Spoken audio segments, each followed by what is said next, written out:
All right, thanks, Ken. We've known women's golf coach Nicole Hollingsworth for quite some time. With over a decade leading the Midnight Blue and Gold, her sense of humor, her knowledge of the game, and her ability to teach makes her a special addition to the athletic department. But not that long ago, Coach Hollingsworth nearly lost her life. She now hopes her story of survival can help others. July 15th, 2015, the day Nicole Hollingsworth's life changed forever. Tuesday jogged 2 miles, and on this day I swam 130 laps in the pool, feeling pretty good. Lost 7 pounds, and then got to work after running errands that morning, and I didn't feel very good, so I went home.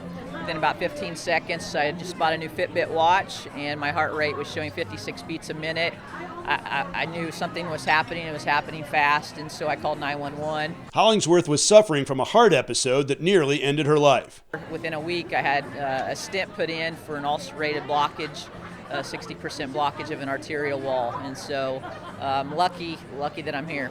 As the keynote speaker for the American Heart Association's Go Red for Women event, Hollingsworth hoped to use her story to educate and advocate for heart disease prevention. That's been really cool, and if I can help spread the awareness of this, it's the #1 killer of women, and I don't think most people know that.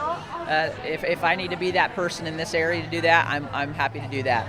The AHA has shown us that we can actually empower women and get them more aware of heart disease in women. It is the #1 killer in women, and more women die after a heart attack than men do still.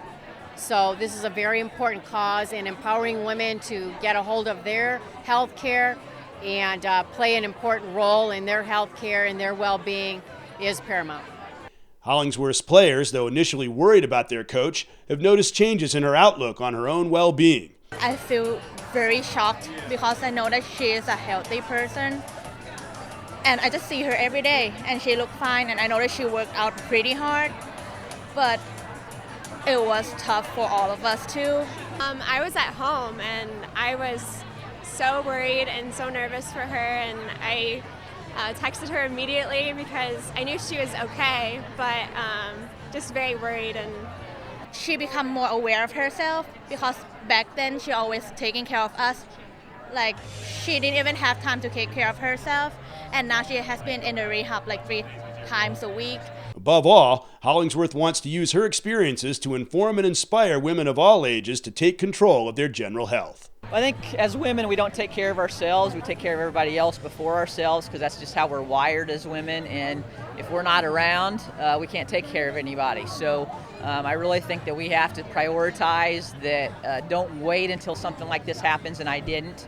But what are we waiting for? Do you have to wait for a scare like this to change the way you eat and the way you exercise? Because we're not going to get out of here alive.